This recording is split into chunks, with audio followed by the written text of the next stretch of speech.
Rajendra Saini from Parvasi Media Group. First of all, welcome to Brampton. Interviewed you a couple of times.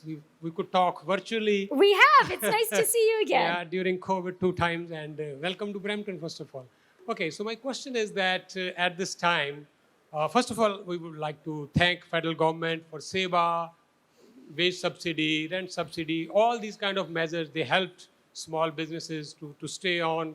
But now we are in the second phase. So we have shortage of labor. Most of the businesses are struggling with the workforce, with the labor. Now, I interviewed the Minister of Immigration, Sean Fraser, last week, and I could also had a chance to talk to Mary Ng, Minister of Small Businesses. Both of them were agreed that we have this big problem in the country. We have 500,000 job shortages at this time. On the other hand side, we have 1.8 million people waiting to come to Canada, waiting for their files to be accessed. So this is a big shortfall as far as the workforce is concerned. I know it's not directly linked to your ministry, but as a government, what you would suggest? How early we can expect these people to come here and be part of the workforce so that these small businesses can get relief? I think it's a great question. And when one of my jobs is to be a saleswoman for Canada. One of my jobs is to go around the world and tell people, invest in Canada. Our country is in great shape.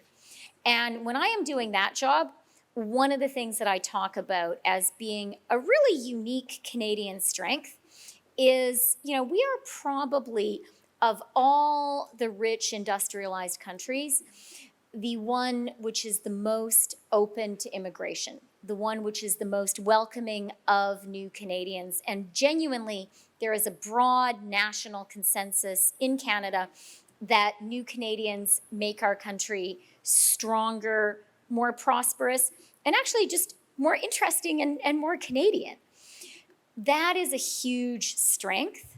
And our government has announced the highest ever immigration targets for this year and the subsequent years. And actually, we are on track this year to meet that very ambitious target. And I think that's a good thing, and we need to lean into it. Do we need to do even better and get more efficient? I totally think we should. I think it's something that matters to a lot of families who I talk to, and it's something that would provide tremendous relief for a lot of businesses. It's something that these gentlemen talked to me about today, would help here at KJS. And I do also want to say, where was one of my earlier questioners, the early learning and childcare question is relevant when it comes to labor shortages as well. If we can make it easier for mothers to go to work, that is another solution to labor shortages and another strength that Canada has going into these latest challenges. And the final thing I'll say about it is a strong pro-immigration policy, which our government has to go hand in hand with a strong housing policy. If we want to continue to welcome immigrants, we need to be sure we have homes for them and for the people already in Canada. And that's why my budget in April focused so much on housing, on building more homes for a growing country. Okay, I don't have a question, but just want to bring to your notice and all the honorable MPs also. We talked last time that Ministry of Infrastructure, they have a program where new build and retrofit under those programs, all those non-for-profit organizations like our even mandirs, our gurdwaras, all those religious places, they can apply.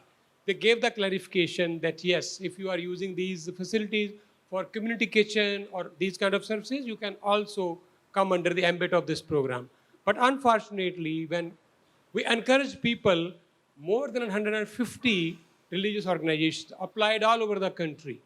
And I just shared with your staff, Marco, also, all those letters. Everyone has been rejected. On one hand, we are encouraging people for renewable energy, for green energy, but on the other hand side, those people who applied and took a lot of time for them to apply for that, every single organization has been rejected. So I will request you and all the MPs also to look into that. We should encourage those gurdwaras, temples, to put on the rooftop solar and renewable energy so that they can be role model for others also. So we can encourage solar energy in this country, renewable energy, but they have rejected every single application. So everyone is agitated. Because I shared with you last time when I interviewed you, and you promised me that you will look into that, but unfortunately they have always have been rejected. So please look into that. Okay, well, thank you for raising that. Thank you for sharing the letter. And I'm going to have coffee with the Brampton caucus when we're all finished here. And it's something we'll definitely talk about. You know, we really believe as a government that the green transition is important, not just because it's important for our planet, but it's economically essential. And I think it's really important for the government to help businesses, community organizations, families make that transition. So very happy to look into this.